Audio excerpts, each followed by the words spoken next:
알아두면 돈이 되는 노동법 알돈노 소나무 노동법률사무소 김효신 노무사와 함께합니다. 최근 국회에서 인사청문회가 한창이죠. 장관 후보자들에게 여러 노동 쟁점들이 등장했습니다.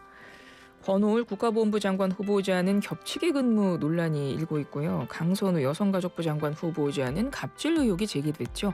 두 사례 모두 어쩌면 모두 누구나 겪을 수 있는 직장 문제와도 맞닿아 있는 것 같아요. 오늘은 노동법적 관점에서 두 사례 풀어보겠습니다. 김효신 노무사 만나겠습니다.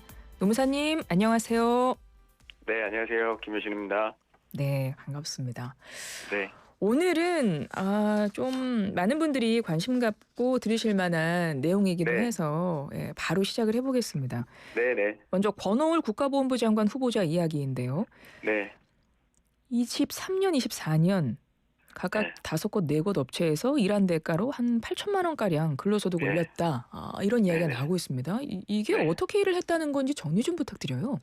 요게 총 이제 23년도에는 총 5군데에서 이제 그 등록돼 있어서 소득을 올리신 것 같아요.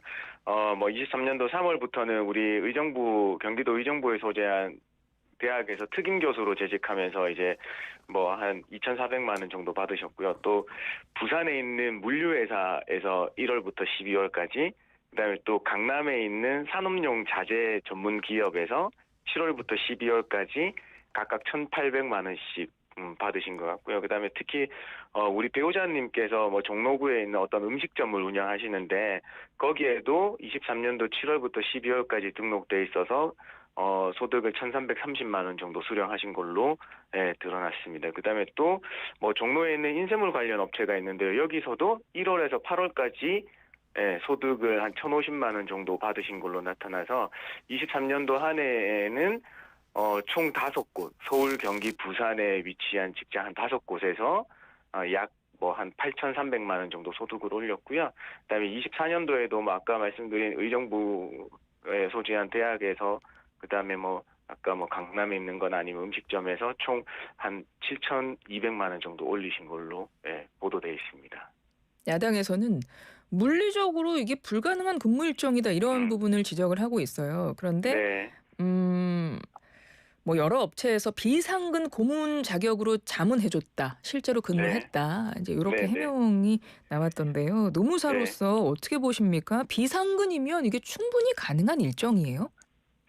이게 사실 이제 야당에서 문제 삼고 있는 거는 우리 이제 노동법을 적용받는 이제 근로자라는 입장에서 이제 자꾸 말씀하시는 것 같아요. 그러니까 우리 근로자라고 하면 일단 어떤 특정된 시간에 출근해서 퇴근하고 일하고 해야 되니까 그러면은 물리적 거리로 인해서 실제 일 안 하고 급여만 받은 거 아니냐라는 이제 의혹이 제기되고 있는 거거든요.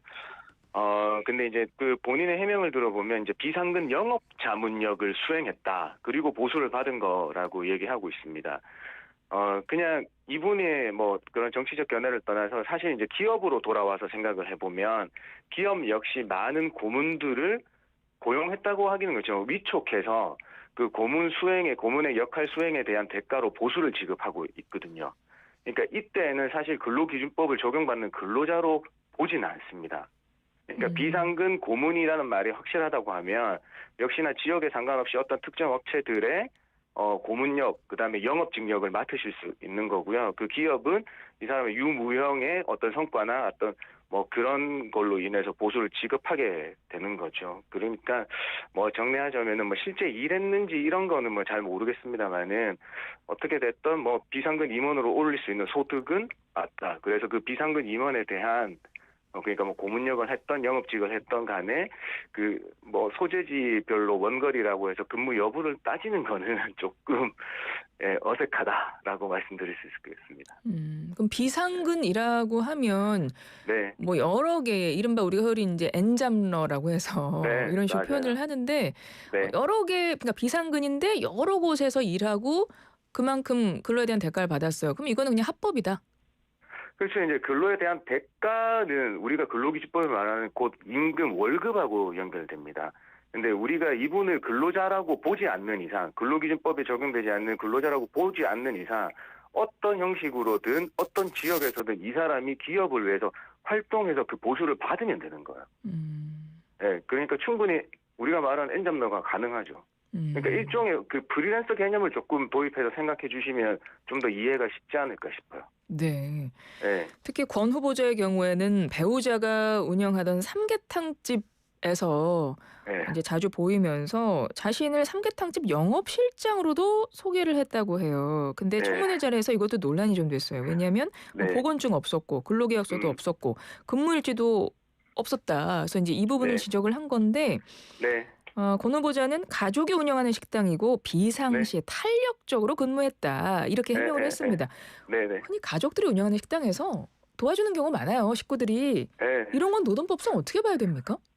사실 저는 그냥 철저하게 노동법적 관점으로 예, 예. 말씀드릴게요. 뭐 제가 이분하고 연관되는 게 첫 번째는 가족이 운영하는 그 가게나 회사에서 일을 할 수 있죠. 그럼 이분이 과연 근로기준법을 적용받는 근로자여야 되는가에 대한 의문이 있습니다. 근로자는 아니겠죠. 예. 당연히. 예. 그러니까 어떤 영업사원이고 우리가 그냥 회사로 얘기하면 일반 식당이지만 이분은 그냥 영업직 임원이지 않았나 싶어요. 그러니까 사실 사용자니까 근로계약서를 체결해야 될 대상은 아니죠.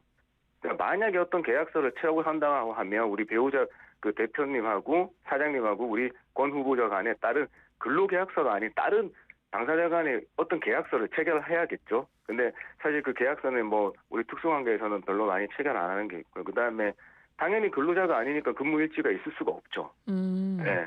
그러니까 이제 그런 면에서 보면 너무 우리 근로자적 측면에서 이런 얘기들이 나오고 있지 않은가 싶어요. 대신에 이제 보건증 얘기는 우리 거기에서는 일단은 그 식품이나 뭐 이런 식당에서 일하시거나 우리 식품 관련 쪽에 일하시는 종사자들 분의 이제 근로자가 아니고 종사하시는 분들은 그 직종 거기서 하는 일을 막론하고 어쨌든 보건증을 발급받아서 보유하고 계셔야 되는 건 맞아요. 맞아요.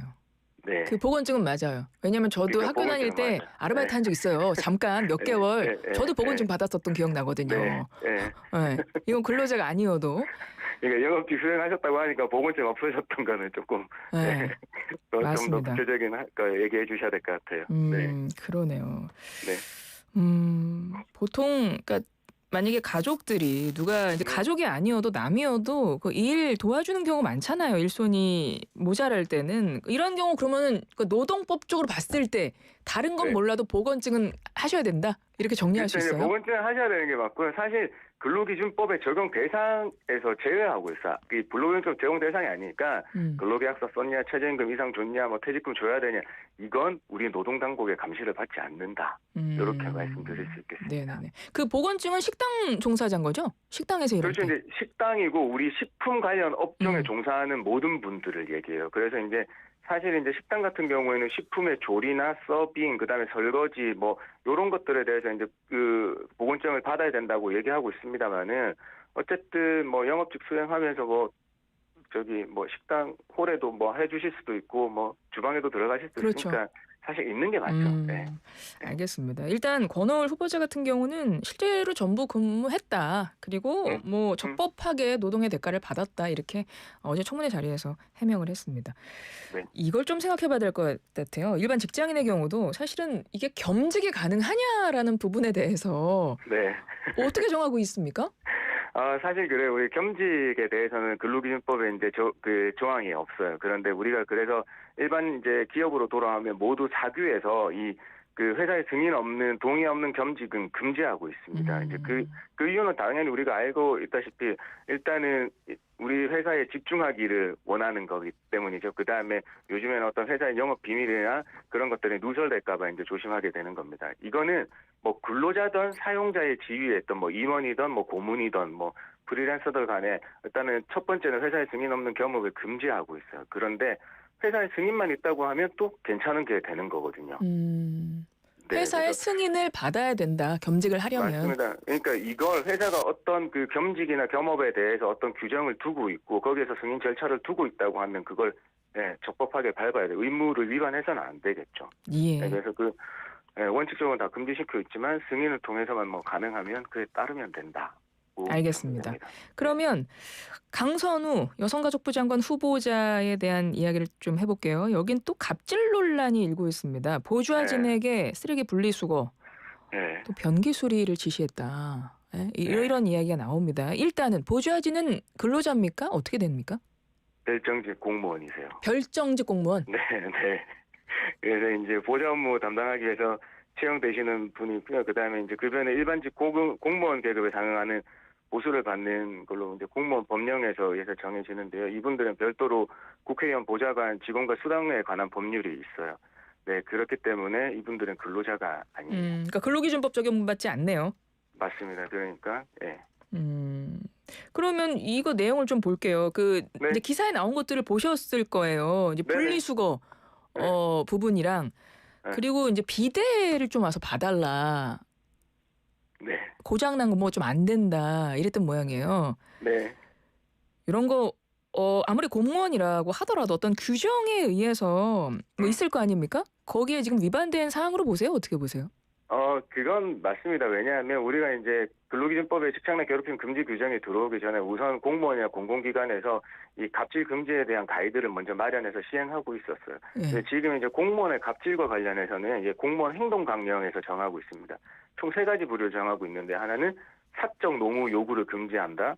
그다음에 직무 권한을 행사한 부당한 행위를 금지한다. 그다음에 감독기관의 부당한 요구를 금지하고 있고 위반 시에 이제 징계가 가능하도록 규정하고 있습니다. 그래서 내용만 보면 사적 노무를 요구하신 거잖아요. 네. 그러니까 원래의 보좌진이 하는 일들이 있을 거 아닙니까? 이게 좀 헷갈리신 것 같아요. 정해진 그러니까 보좌진은 일인데. 사실 국회의원의 의정 활동과 연관되는 그러니까 지역구 활동과 국회 활동과 연관되는 모든 업무를 하는 거지. 사실 개인사에 대한 치닥거리라고 좀 하면 그렇습니다만 그런 걸 하는 분들은 아니잖아요. 그러니까 이거는 분명 없이 사적인 영역으로 보좌진을 끌어와서 그걸 시키신 건 맞거든요. 네.